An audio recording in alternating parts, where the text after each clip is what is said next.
The weekend's top movie at the box office was X-Men First Class, the prequel to the first three X-Men movies.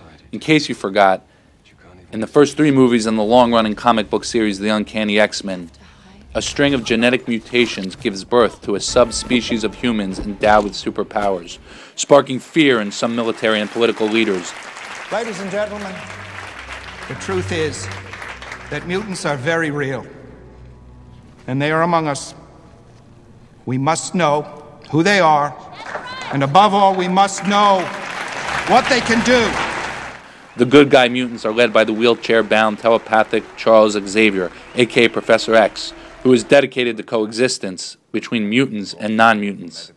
His nemesis and lifelong friend is Eric Lenscher, aka Magneto, who is convinced that a war between mutants and humans is inevitable. X-Men First Class more than holds its own with other superhero films when it comes to funky looks and superpowers, and the acting is excellent on several fronts. But just like the first two X-Men movies, X-Men First Class has a soul, because it stays focused on a compelling moral question. Does having superpowers obligate the mutants to seek peace with the rest of humanity, or entitle them to wage war at the first sign of human hatred? By the Soviet Union on the United States. Professor X believes that mutants must take precautions, but ultimately he strives to improve relations and forge an era of coexistence between mutants and non-mutants. But Magneto sees things differently. He is a Jewish Holocaust survivor who lost his family in the camps, so he is certain where all bigotry and hatred lead, to Auschwitz. And that's why he ultimately comes out in favor of a preemptive strike before the humans have a chance to kill off the mutants. This debate between Professor X and Magneto echoes the real-life clash between two radical theological responses to the Holocaust, one belonging to Rabbi Irving Yitz Greenberg, the other to the late Rabbi Meir Kahane. Like Professor X and Magneto, Greenberg and Kahane started out as friends, and just like the mutant leaders, they eventually broke because of their increasingly divergent worldviews.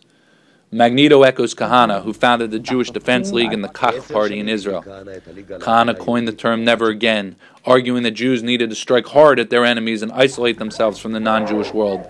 He pushed for the mass expulsion of Arabs from Israel, using violence if necessary. Arabs out, that's what they want. Greenberg, a liberal Orthodox rabbi and Professor X lookalike, believes that after the Holocaust, Jews could no longer rely on God to intervene.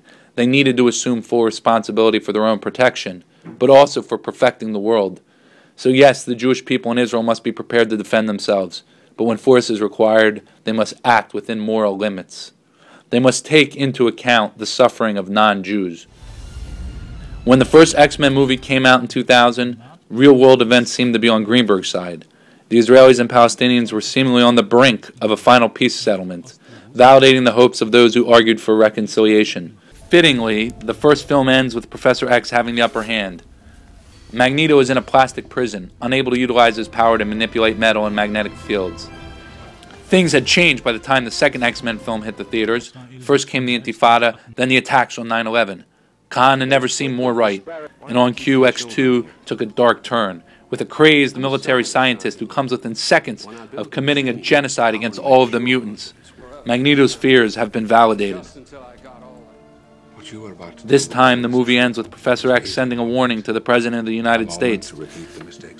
The X-Men are now more worried about the humans than they are about Magneto's group of mutants. We're here to stay, Mr. President. The next move is yours. We'll be watching.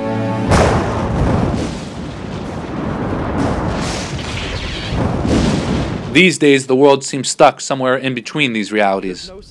War and terror continue, but bin Laden has been killed. The Arab Spring has arrived, but we worry about what happens next. The Israelis and Palestinians seem far from a deal, but at least for now, the violence has stopped. Even the ongoing internal Israeli and Jewish debate over these issues has come down somewhere in the middle, in the form of Israeli Prime Minister Benjamin Netanyahu, who leaves the door open to compromise and a peace deal, but with a clenched fist, ready to strike. As for X-Men First Class, even more than the previous films, it explores the moral question at the heart of the Greenberg-Kahane debate.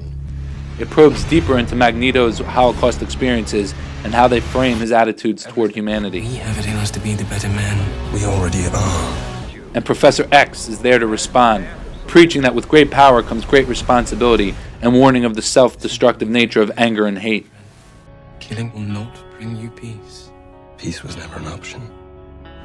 The young Professor X still has a full head of hair, so the parallel to Yitz Greenberg is less striking. But a scene from the final minutes leaves no doubt about Magneto's real-world parallel. There are thousands of men on those ships. They're just following orders. I've been at the mercy of men just following orders. Never again.